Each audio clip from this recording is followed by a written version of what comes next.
Welcome back to another episode of the Limitless Leadership Podcast. Joining you from the 2025 APPEX Show in Las Vegas, Nevada. I'm joined by a friend of mine, a guest of the show. He is the founder and CEO of an incredible company called Call Inbound. Our guest today is my friend, David Boyd. David, thanks for being here. Thank you very much. It's really fun to be here. Well, David, if you would, man, go ahead and share with the audience who you are, what you do, and how you do it. Promotive is the recruiting engine dedicated to helping modern automotive shops hire better and grow stronger. With deep aftermarket experience, they know shop operations, the technician talent market, and how transformative the right hire can be. Promotive runs a full, hands-on recruiting process. They find active and passive talent, screen candidates with intention, and guide everyone through a clean, professional hiring experience. The result is a pipeline of candidates who are aligned, prepared, and ready to contribute. Shops work with Promotive because they deliver consistency, clarity, and real results. They take on the heavy lifting so shops can stay focused on customers, operations, and growth. If your shop needs to hire or wants to build a better recruiting pipeline, visit gopromotive.com.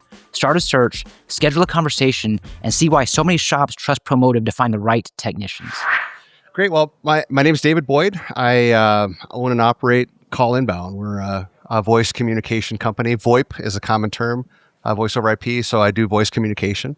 I'm an engineer by training. I grew up in corporate America as a process engineer. That's what originally got me involved in technology. I fell in love with technology, and in the early 2000s, I found myself affected by the economy. So I had a choice to make and decided to go into business for myself. Got involved in voice communication, and about 10 years ago now, started Call Inbound. Okay, excellent. So started Call Inbound about 10 years ago, you said? Yeah, just so almost 10 years ago now. Okay. Yeah.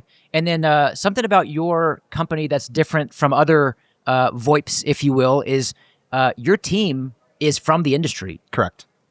Yeah. So I got involved in. We focus exclusively at Call Inbound exclusively on independent automotive repair. Okay. So collectively the automotive aftermarket, but really, the heavy focus is the independent automotive repair industry. So I got involved through a friend of mine brought me into his organization while I was building Call Inbound, and I was helping with operations and process and systems in his multi-shop operation out of Minneapolis. And then I got involved in his coaching organization, so I have a great background in the coaching side of this and how the 20 groups work, and really enjoyed that, and began to get connected with many more shop owners, really began to specialize. And then as I grew my company, I was pulling in people from industry. So, somebody who's a former technician and somebody who's a former GM of an MSO, general manager of a multi-shop operation. You gotta be careful sometimes with the acronyms. Those TLAs will get you. Those are three-letter acronyms. Yeah. Never mind the FLAs, the four-letter acronyms. There you go. Right? Those are frightening and confusing. That's right. So, yeah. Very good. So let me ask you this, David, because what we know is there are many opportunities as it pertains to answering the phones, converting caller to guest, beginning with the phone greeting. Like what we know is that, and correct me if I'm wrong, these are the stats that I share in my own coaching, which I don't get too much into operational performance-based coaching. As a leadership coach, I'm really focused on the soft skills, but I know enough to be dangerous, and I do help with some operational and performance-based things time to time. And what I share is based on a $650 ARO, failure to convert just one phone call per day totals over $175,000 per year. And the reality is many shops are failing to convert multiple phone calls per day. It's not just a one-time thing. So we're talking about a 7-figure opportunity here, depending on where depending on your shop. Right. Yeah. So from an analytics standpoint, that's where I'm involved in, and you're involved in kind of the end user development and that training and the coaching. How do we improve the performance of the service advisor, the individual contributor? And I'm looking at the data, right? And one of the key metrics is, did we ask for the appointment? So that's the one that will make an owner's head pop. Yeah. The fact that we have a conversation for a period of time with maybe somebody who has never been in to visit with us. I love the term you use as guest. Yes. That's perfect. So maybe somebody who's never been in and we don't invite them. So that's a problem because we can draw a lot of conclusion on what could have happened had we just simply asked them to come in and see us. Right. When somebody calls and says, I have a problem with my vehicle, we want to establish credibility. We want to help them understand we can fix their problem. Avoid other characteristics like diagnosing over the phone, which can increase fear for the guest, or quote over the phone, Yeah. those types of things, which can establish false expectations. So there is a good way to do it and a not so good way to do it. But it does really come back to these opportunities or missed opportunities where we fail to ask somebody to come in and see us. And that leads to real lost dollars. This episode is brought to you by Limitless Leadership, because great teams don't happen by accident. They're led on purpose. If you're tired of wearing all the hats, putting out fires, and wondering why your team won't step up, Limitless Leadership is for you. They help leaders transition from player to coach, who develop people and multiply impact through in-person or online leadership training like the Limitless Leadership Blueprint or their Roots to Results coaching method. Their services are designed to help you tap into unrecognized potential to achieve limitless results and help you create safety and trust in order to provide clarity and direction. So if you're ready to stop managing chaos and start leading with purpose, head to limitlessleadership.co to book a complimentary discovery call today. Leadership grows faster in the right rooms. The auto repair industry is evolving, and the shops that win long-term aren't chasing every new trend. They're choosing what aligns, what works, and what lasts. Tectonic 2026 is where shop owners, advisors, and technicians come together to sharpen what actually moves the needle. Better leadership, better execution, and a healthier team culture. Whether you're leading the shop, managing the front counter, or turning wrenches in the bay, there's a place for you here. Tectonic is happening April 9th through the 11th in Houston, Texas. Tickets are on sale now, and Limitless Leadership podcast listeners can get $500 off standard pricing with code LIMITLESS500. Go to techmetric.com/tectonic. That's TEKTONIC, or use the link in the show notes. Let me ask you this, David, because what we know is that knowledge without action is just information. Right. And one amazing thing among many that you guys offer is, I'm going to say that I'm probably going to do a discredit here, but it's a daily data dump. So every day, Call Inbound will send an email with the data from the previous day, correct? And it's bite-sized information. It's data now, so that's the knowledge that you're getting, but we've got to take action based on that knowledge. Otherwise, it's just information. Can you speak to what the data looks like in terms of the bite-sized chunks, if you will, and also what are some ways that Call Inbound collaborates with the shop owner to help them understand that you've got to take action based on what we're sending you? Right. So we'll take a step back to how we started. We've been doing AI call analysis, and AI is phenomenal if it's used appropriately in the industry. Right? We see and hear about AI everywhere. AI, sorry, real quick, David, AI is really an ally if we understand how to leverage it. And I think a lot of us tend to be scared of AI because we don't know what we don't know, and we're trying to learn. But AI is an incredible ally if we know how to use it. Correct. It's valid, because if we don't know how to use it, or we think, hey, I've got this great AI tool, but it's not consumable, then it just fails, right? Yeah. And that's in a way what happened at the onset when I began to develop AI tools. I thought, okay, well, we have the ability to go through a call, pull that into a system, do all the transcription and analysis and the summarization and all of these things, and put this into a nice dashboard. And hey, we have nice charts and all of these numbers and graphs and all of this stuff. And it's really great. And it sells well because an owner looks at that and is like, oh, I need this. I need that sexy dashboard look. The problem is they don't go and use it. So that led to our new iteration now, which is much more of a push model. You talked about the email. Yep. And that is really our third iteration of fine-tuning the actual execution of AI in the shop setting in real life. Okay. So it's not a dashboard that has all the charts and graphs and bells and whistles and looks really cool. It's a push model that is delivered to you daily in a consumable format. Okay. That's the key. So I'm going to send that email to you. It's going to have a top call. It will have a coachable call. It has another list of calls in there if you wanted to see that, but there's a quick summary, there's a score. And then if you want to drill into that, you click the detail. And now that gives you a deeper analysis. And we have, various process areas and functional components that we're analyzing, It'll tell you, like a green check mark or a red X if it was hit or missed by the advisor. So it gives you that visual reinforcement. But the whole idea, John, what I find is super important is that whether we're sending it to the owner or an area manager or store manager, it needs to be delivered to them in a consumable format.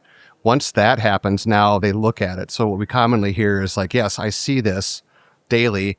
And maybe they're not doing something with it every day, and that's fine because tomorrow morning they're going to get another email with new information on that, and then they can take action on that the next day. If we're able to help facilitate, 3 or 4 constructive conversations with the service advisor on a weekly basis, now we're going to begin to elevate the level of water in the harbor, right?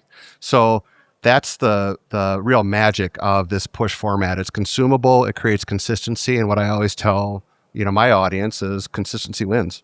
Preach. Consistency wins. I like the fact that you're talking about the daily dump essentially is an opportunity for people to be aware. They're able to be aware of what's happening and what's not happening. So they're not.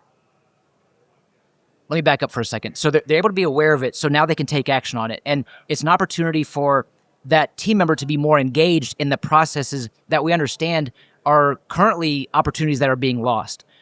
Let me ask you this, David.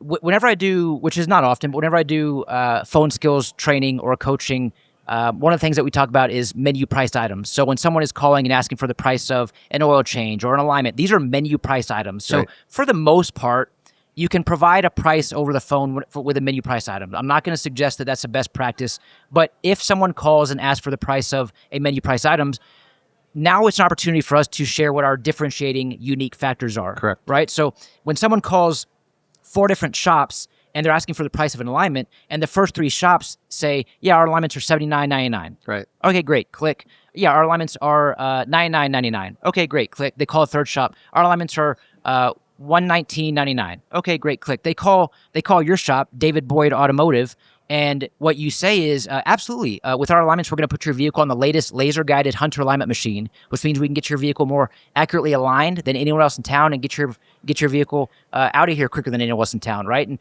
And for your alignment, your total investment would be $129.99. I have availability on this day or this day at this time and this time. Which of these work best for you? The whole reason I'm bringing this up is because every one of these shops that they're calling probably has a Hunter alignment machine with lasers. Right. But the fact that you're saying it, like these are the differentiating factors. You can even say it's going to be put on the rack by a master certified ASE technician, right? We're giving the differentiating factors. Let me ask you this.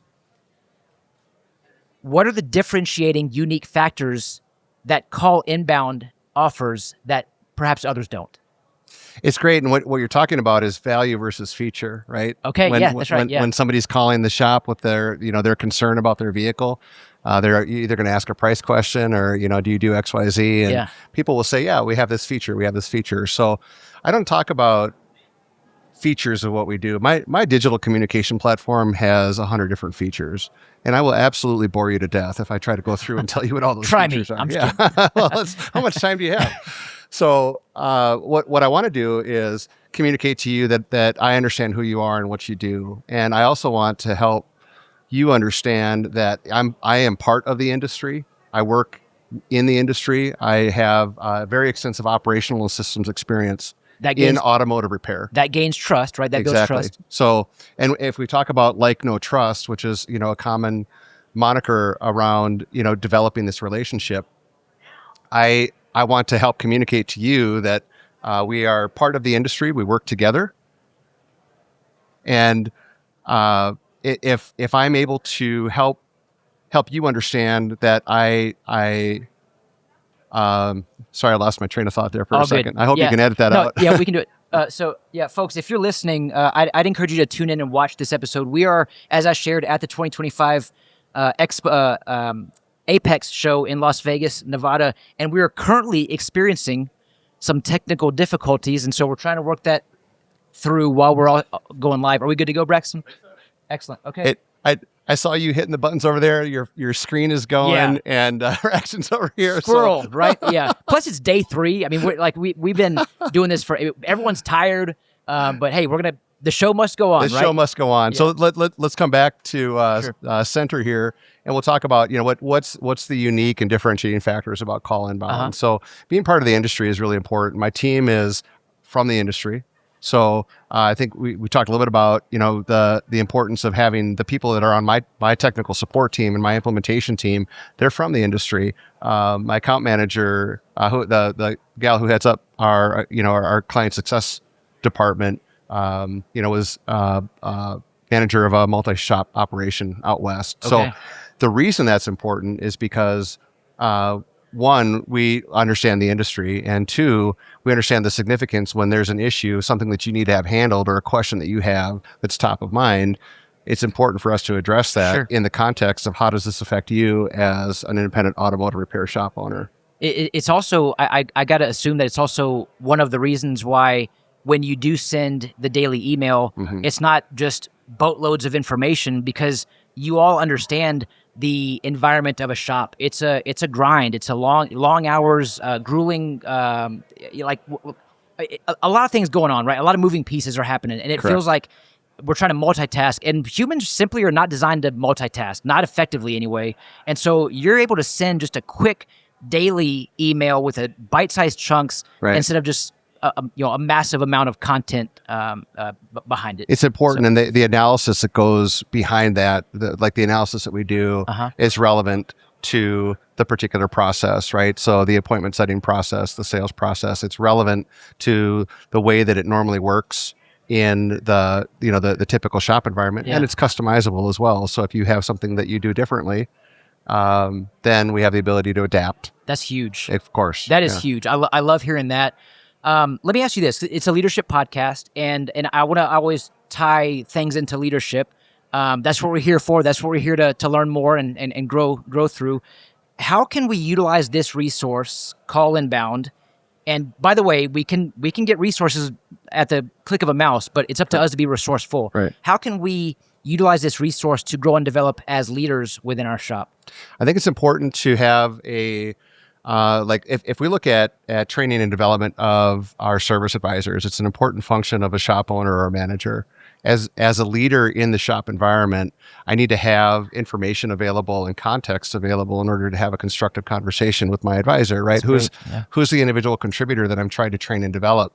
The call handling process is a piece of overall leadership and training development, right? So if I only give feedback to my service advisor when a problem has arisen and I've happened to go out and listen to that phone call. Most shops are recording calls at this point. Mm-hmm. If I don't have a regular method or rhythm to go in and review those calls, then the only time in many cases when I'm going to listen to a call and provide any feedback is when something has gone wrong. That's right. So now this becomes a reprimand. It becomes, we say we want to turn this from a company beating into a company meeting, right? Oh, we I want like to that. we want to have the ability to have a rhythm in place so that it's a familiar process. There are many things with and you certainly run into this with call review and coaching that you do, where listening to myself on a recording is It's painful, right? painful, right? Yeah. The first few times I listen to my own voice on a recording, I'm like,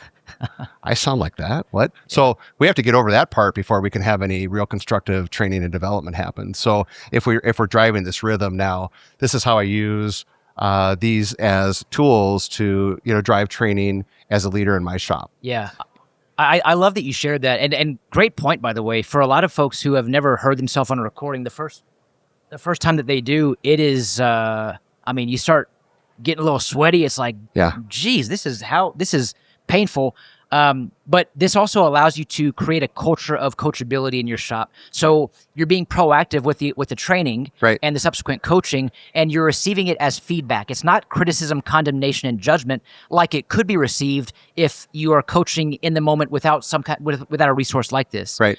Now, everyone knows every day we're going to have information, new knowledge that we can take and be coached on it. And this is an opportunity for growth and development. I make sure that when I'm working with my audience on the emails that we send, that they understand, we highlight and flag a top call, and we highlight and flag a coachable call. A coachable call is not a bad call. but there's something in there that is an opportunity. Maybe I used the word unfortunately, or I said something like company policy prohibits or something of Oh this yeah. sort. It doesn't put the whole call into the ditch. I might have even gotten the appointment out of that, but there's something that we want to use to train and coach around the way that that call was conducted that's going to elevate the overall customer experience, because this is really about the customer calling the shop that needs help with their vehicle. We want to make sure that they have a consistent experience, that they're not confused or frightened when they get off the phone, and understanding our audience, because something that's very familiar to me as a service advisor is quite unfamiliar to the customer who's calling. Sure. It could be, a young person. I think about my teenage kids who are driving, and I tell them, you need to, that's, your vehicle, you call the shop, you set the Yes. appointment, Yeah. right?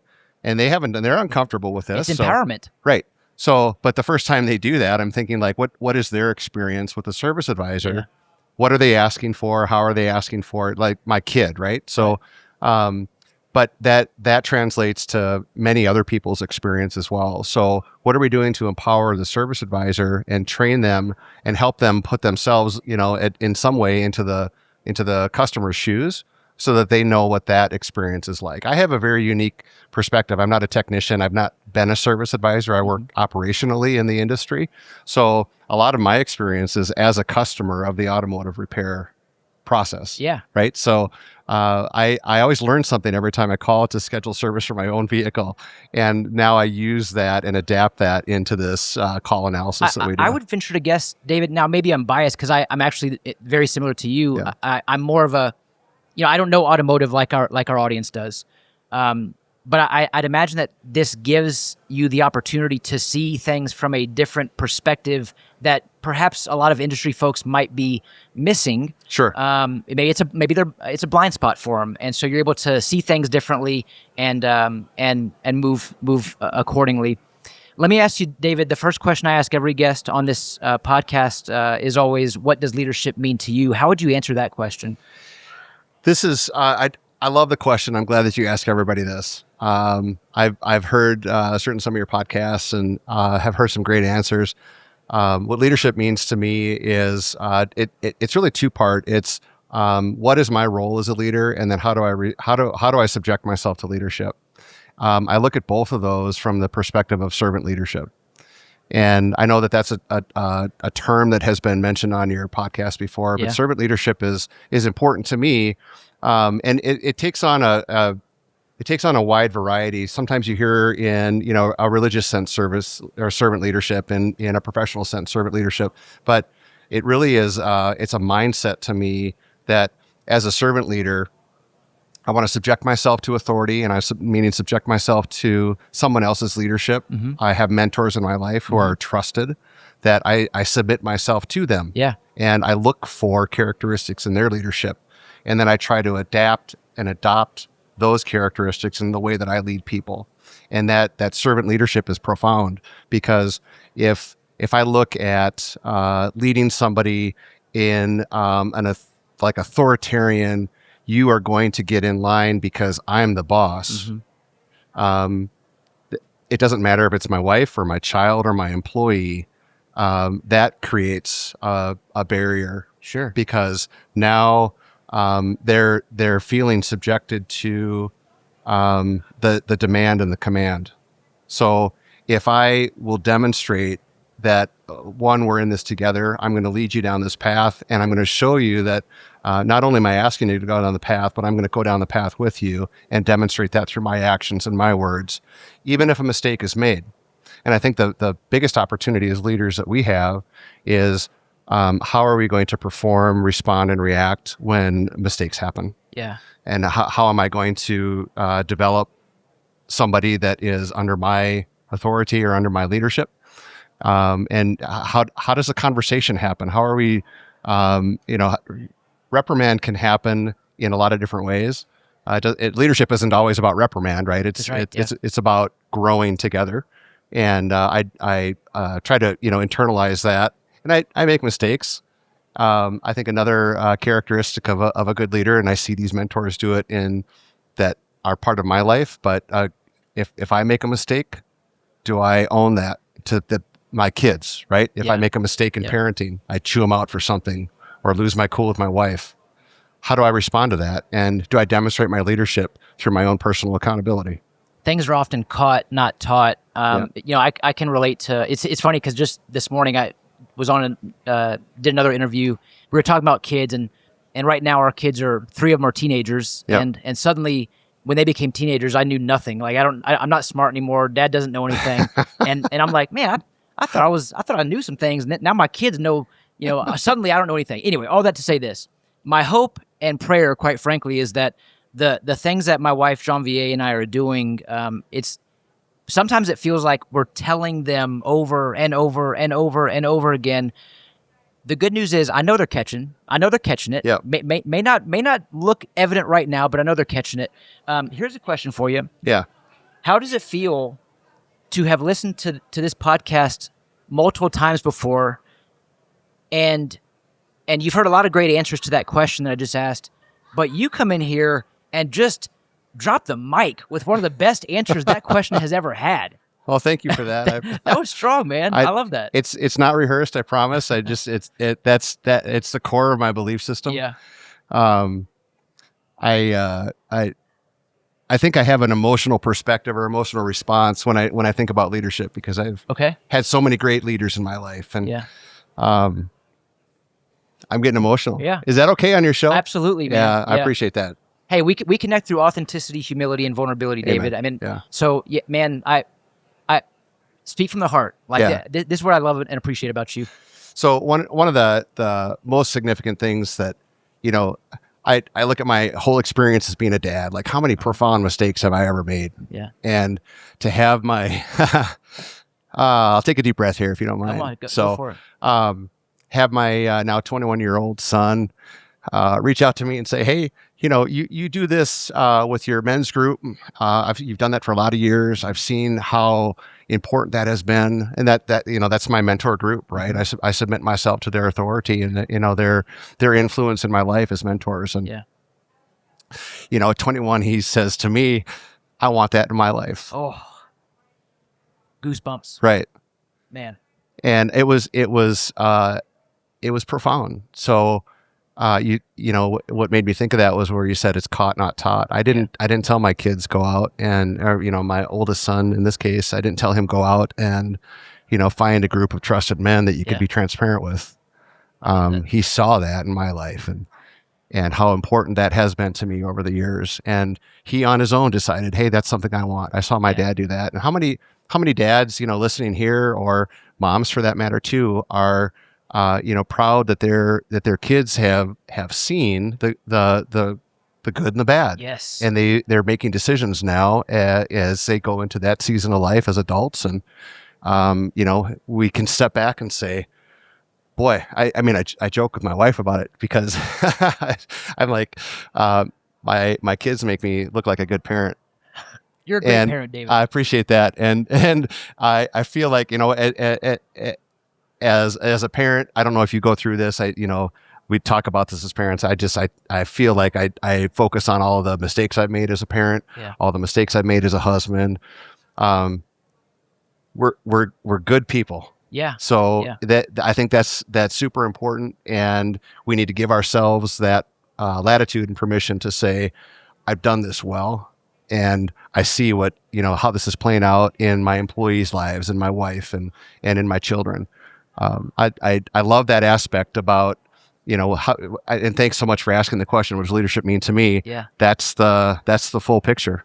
David, thank you so much for sharing that. Thank you for expressing some vulnerability and embracing the opportunity to really talk about how impactful mentors and coaches have been in your own life. I share on occasion, one of the most rewarding things about being a coach in this incredible industry is how the benefits received often extend beyond the workplace. So it's not just becoming a better leader at work. It's also being a better husband, a better wife, a better parent.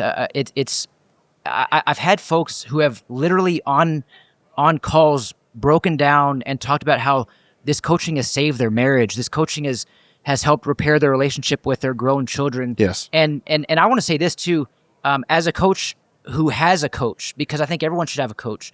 I have my own coach. I have my own counselor. If you listen to this podcast before, you already know that because I talk about this often. I mainly because I want to be very open and honest about how people are never going to have it figured out. This phrase of fake it till you make it. If you're going to say anything like that, say face it till you make it. But the reality is we're never going to make it. And we're always going to be lifelong learners. We're always going to have opportunities to grow and develop as people. But you can't grow and develop as people if you don't have people that you trust in your life who you're willing to submit to their authority and allow them to speak truth into your life. And it's so important to have a coach, to work with a counselor. Counseling is not a bad thing. There's gyms on every corner. So Right. we're highlighting the fact that we can go get in great physical shape, but for whatever reason, mental health and improving the greatest asset that we own, which is our mind, for whatever reason, is still somewhat of a taboo topic. It blows my mind. And so being able to share, being able to hear how impactful coaching, counseling, mentoring has been for you, I think is huge. I'm going to segue into the second question I ask every guest on this episode, on this podcast, which is, what is the greatest advice that you've ever received from a coach or a mentor? My business coach a number of years ago, actually shortly after I started my company, Call Inbound, I felt like I was struggling. I was trying to, just hit the street and sell. And I mean, it's a professional coaching type of example. Mm-hmm. There are lots of personal coaching examples as well, but in the professional sense, what my business coach told me was, from this moment on, you're no longer selling phone service. You're selling yourself. You're selling David Boyd. Okay. And this was super important because if I'm selling phone service, now I'm competing with 1,000 other companies that are, all doing the same thing, and they're racing to the bottom on low cost providership and things of this sort. And they're not selling value. And it was a turning point about 1.5 years into my new company. Yeah. I needed to make a decision. Was I going to make it? And he put the hammer down. He said, "You are no longer selling phone service. I don't even want to hear that thought from you anymore. You are selling David Boyd, and you are selling what you bring to the table." And it changed me, right? So from that moment on, I began to talk different. I began to think different. Yeah. And my company is what it is today because I stopped selling phone service all those years ago. It took a perspective shift that your coach shared with you, and with perspective, the way that we view things drives the way that we do things. Shop owners, if you're listening, think about what David just shared with you. What he said is that you're not selling automotive repair service. You're selling who you are. It's your core values. Core is Latin for heart. Your core values represent who you are. So if you're listening and you don't have core values, this is an opportunity to create core values for your company, for your business, so that you can sell yourself. You can serve guests based on who you are, and you're doing it through the vessel of automotive repair. That's right. If you have core values, and make sure they're not just hanging on the wall. It truly is who you are, not who you aspire to be. Those are aspirational. Aspirational core values is, well, we want to be humble and honest and have integrity, and we want to be fun. And I'll use this fun example, fun as an example. Let's just say that maybe you're an introvert, and maybe you're not necessarily known as quote unquote the life of the party. Yeah. I mean, I'm not saying you're not a fun guy, but if fun is not something that really describes who you are, that's not a core value. Core value is who you are. So remember that the service you're providing, there's a difference between service and serving and selling. The service you're providing, they're purchasing because of you, of how you made them feel. They're not purchasing. They're not coming back to you because you fixed their brakes. Right. You're just doing that through the vessel of automotive repair. Well, David, as we begin to wrap up, let me ask you this. You shared what Call Inbound is. You shared a little bit about how Call Inbound can benefit the shops. If someone is interested and someone wants to get to know who you are and learn more about Call Inbound, how can our audience get in touch with you? Yeah. So first, you can see like the capabilities and how we bring value to the independent automotive repair shop owner. Checking us out on callinbound.com. Okay. If somebody wants, they can certainly reach out to me directly, david@callinbound.com. Happy to talk with somebody. We can meet up, exchange emails, have a phone call, meet up at APPEX 2026. That's it. And I'm out in the industry all the time, so Yeah. I love making sure that we have the opportunity to connect with fellow shop owners in the business. Folks, reach out to David.